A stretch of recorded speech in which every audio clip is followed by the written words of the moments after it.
I'm Brian Hale. We've been working hard all week to provide a good show for you guys. Let's take a look at what's coming up next on Laker TV. The Smoky Mountain Regional was April 1st. Find out how our local robotics team fared in the competition. How do you listen to your music?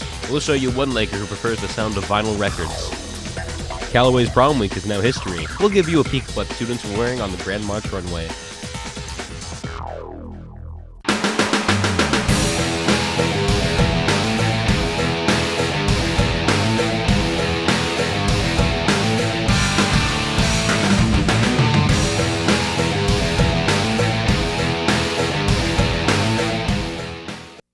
Welcome back to Laker TV. That clock is counting down, and we're one day closer to the end of the school year. That's right. Extended time is already over, so that means it'll go by even faster. But there's still a while to go, so that means it's not time to start relaxing yet. We really need to keep pushing until we get to the finish line on the 29th. One administrator here certainly isn't ready to wind down just yet. Mr. McCallum was elected to be the recipient of the KMEA's First District Administrator of the Year Award. The honor was bestowed because of his dedication to not just music-related activities here at the high school, but his involvement with all things here at CCHS. Mr. McCallum was chosen out of administrators who were nominated from over 30 schools, elementary through high school. He will be considered for KMEA's Administrator of the Year on the state level, which will be announced February of next year. So we would like to thank him for his involvement and wish him the best of luck. Each year, the best basketball players in the state of Kentucky are selected to form the boy and girls Kentucky All-Star teams. This summer, they'll take on Indiana's top high school players in the annual Kentucky-Indiana Showdown. And this year, our very own coach, Scott Sibbles, has been selected to be the head coach of the Kentucky girls team. Having obtained his 300th career at Calloway this past season, Coach Sibbles has a lot to look forward to.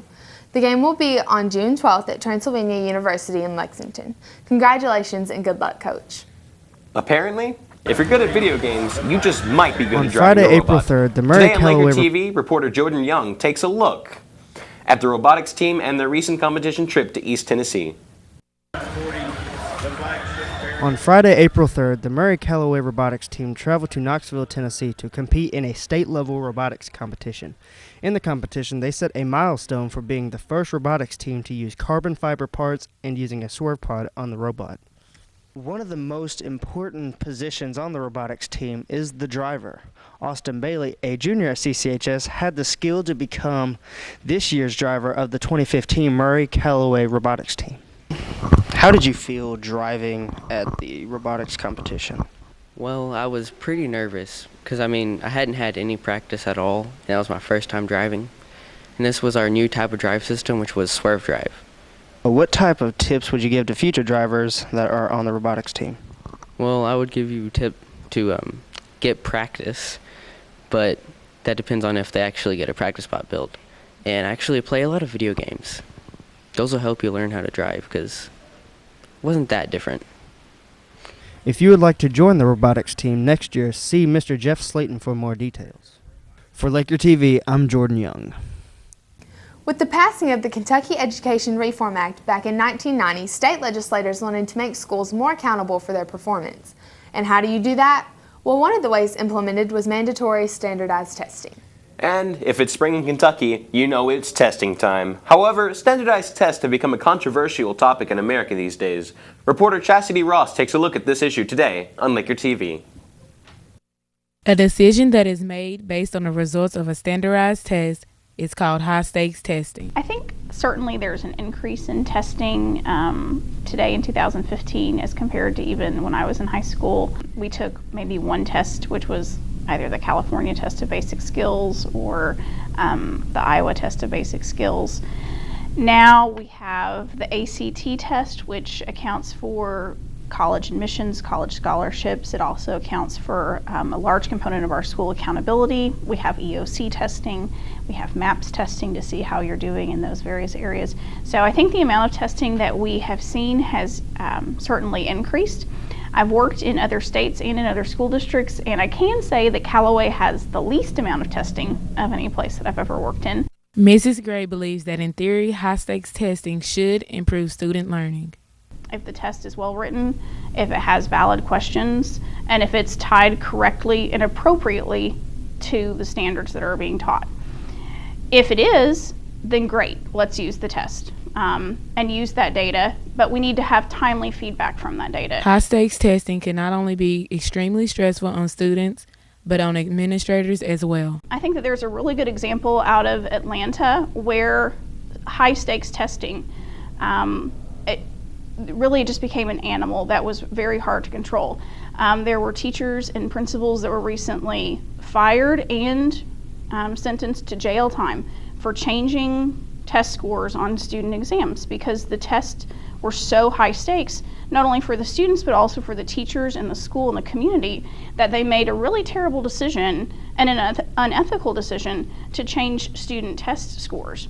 What that meant was not only they compromised their own integrity, they opened themselves up to legal action as well, but they gave false indications that students were doing better than they actually were. And so students that should have been receiving help weren't receiving help because their test scores indicated that they were doing, better than they actually were. I'm Chastity Ross, reporting for Laker TV. Well, get out the number 2 pencils, boys and girls. We've got a full slate of testing the next couple of weeks here at CCHS. End of course assessments begin next week in Algebra 2, Biology, English 2, and U.S. History. Also getting underway will be on-demand writing for sophomores and juniors on Monday, so good luck everybody. We hope you do well on those tests. Hey, the good news is, if it's state testing, the end of the school year can't be too far away. Yeah, you catch on fast, don't you? Thanks, I do what I can. Still to come on today's show, we'll take a look at why so many people are bringing back a demand for old technology.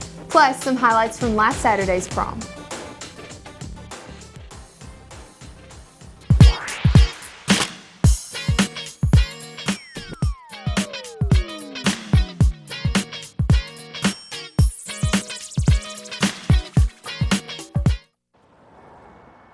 Pack of cigarettes? You need a little more, honey.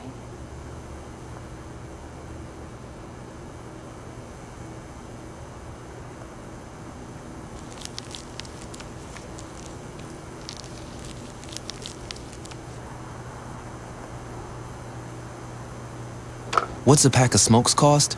Your smooth skin. See you again. Smoking causes wrinkles that age you prematurely.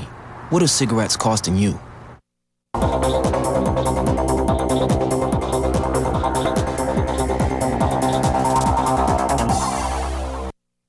In 1982, the digital music age started with the release of the first ever compact disc. CDs became the main source of music throughout the 80s and 90s, replacing the former source of music known as vinyl. For the past 10 years, CDs have become less popular because of the digital downloading of music to people's personal devices. However, vinyl has been making a huge comeback, even among teens that were raised in the digital age. I would say it was about 10 years ago. We really weren't selling any vinyl at the time, and there was actually a few customers who came in and who were talking to us who'd been to record stores in larger cities, and they sort of mentioned that vinyl was starting to come back. Vinyl records were the main form of mass-produced music throughout the 50s and 60s. However, they quickly declined in the 80s and 90s, but record stores like Terrapin Station have noticed that vinyl has made a comeback. We asked one CCHS student why he prefers vinyl over digital. I like that it's also a physical object that can kind of bend and change, so your record that you've had for years might not sound the same as one fresh off the press. And it's not necessarily an important thing, but I find it really neat. It was, just one or two things here and there, and then today we sell more vinyl than CDs every day. When we asked Grant if he would continue on collecting vinyl, his answer was simple. I don't think I'll stop.